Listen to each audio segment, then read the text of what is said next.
Letters from a Stoic by Seneca, Letter 51, on Baiae and Morals.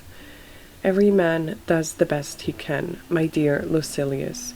You over there have Etna, that lofty and most celebrated mountain of Sicily. Although I cannot make out why Messala, or was it Valgius, for I have been reading in both, he called it unique, inasmuch as many regions belch forth fire, not merely the lofty ones where the phenomenon is more frequent, presumably because fire rises to the greatest possible height, but low-lying places also.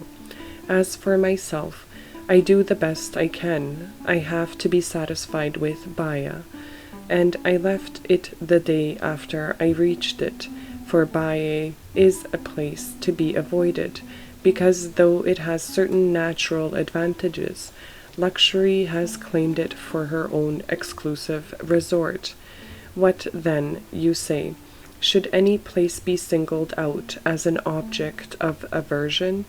Not at all, but just as, to the wise and the upright man, one style of clothing is more suitable than another, without his having an aversion for any particular color, but because he thinks that some colors do not befit one who has adopted the simple life.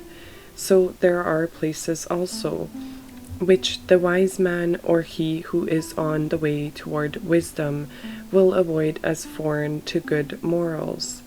Therefore, if he is contemplating withdrawal from the world, he will not select Canopus, although Canopus does not keep any man from living simply, nor Baiae either, for both places have begun to be resorts of vice. At Canopus, luxury pampers itself to the utmost degree. At Baiae it is even more lax, as if the place itself demanded a certain amount of license.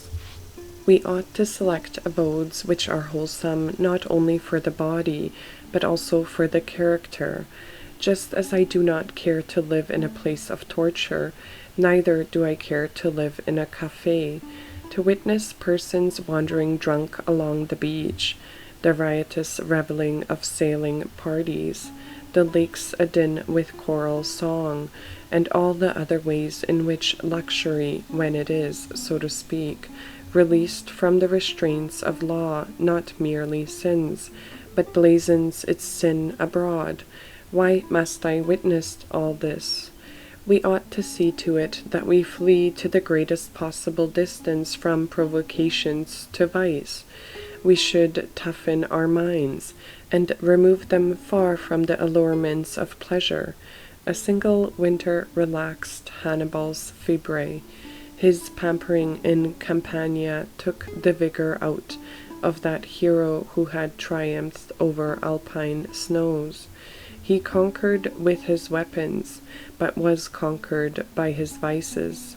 We too have a war to wage, a type of warfare in which there is allowed no rest of furlough.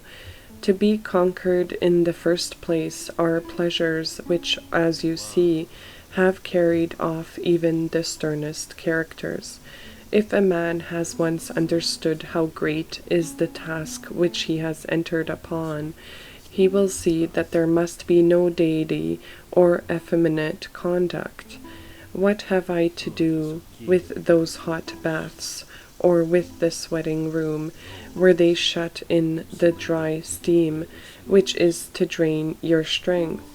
Perspiration should flow only after toil. Suppose we do what Hannibal did, check the course of events, give up the war, and give up our bodies to be coddled. Every one would rightly blame us for our untimely sloth, a thing fought with peril even for the victor, to say nothing of one who is only on the way to victory. And we have even less right to do this than those followers of the Carthaginian flag, for our danger is greater than theirs if we slacken, and our toil is greater than theirs, even if we press ahead. Fortune is fighting against me, and I shall not carry out her commands. I refuse to submit the yoke. Nay, rather, I shall off the yoke that is upon me, an act which demands even greater courage. The soul is not to be pampered. Surrendering to pleasure means also surrendering to pain, surrendering to toil, surrendering to poverty. Both ambition and anger will wish to have the same rights over me as pleasure, and I shall be torn asunder, or rather pulled to pieces, amid all these conflicting passions. I have set freedom before my eyes, and I am striving for that reward. And what is freedom, you ask? It means not being a slave to any circumstance, to any constraint, to any chance. It means compelling fortune to enter the lists on equal terms, and on the day when I know that I have the upper hand, her power will be naught. When I have death in my own control, shall I take orders from her? Therefore, a man occupied with such reflections should choose an austere and pure dwelling place. The spirit is weakened by surroundings that are too pleasant, and without a doubt, one's place of residence can contribute towards impairing its vigor. Animals whose hoofs are hardened on a rough ground can travel any road, but when they are fattened on soft marshy meadows, their hoofs are soon worn out. The bravest soldier comes from rock-ribbed regions, but the town-bred and the home-bred are sluggish in action. The hand which turns from the plough to the sword never objects to toil, but your sleek and well-dressed dandy quails at the first cloud of dust.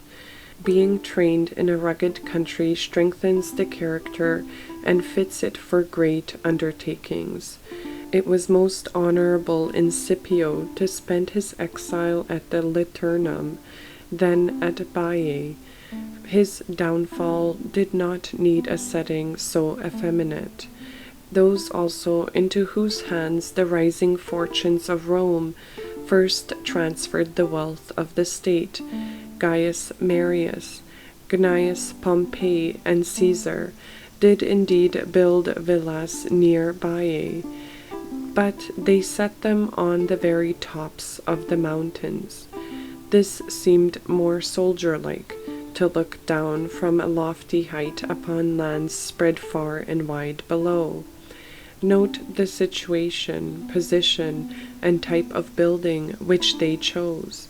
You will see that they were not country places, they were camps. Do you suppose that Cato would ever have dwelt in a pleasure place, that he might count the lewd women as they sailed past, the many kinds of barges painted in all sorts of colors, the roses which were wafted about the lake, or that he might listen to the nocturnal brawls of serenaders? Would he not have preferred to remain in the shelter of a trench, thrown up by his own hands, to serve for a single night? Would not anyone who is a man have his slumbers broken by a war trumpet rather than by a chorus of serenaders? But I have been haranguing against Baiae long enough, although I never could harangue you often enough against vice. Vice, Lucilius, is what I wish you to proceed against, without limit and without end, for it has neither limit nor end. If any vice rend your heart, cast it away from you, and if you cannot be rid of it in any other way, pluck out your heart also. Above all, drive pleasures from your sight, hate them beyond all other things, for they are like the bandits whom the Egyptians call lovers, who embrace us only to garrote us. Farewell.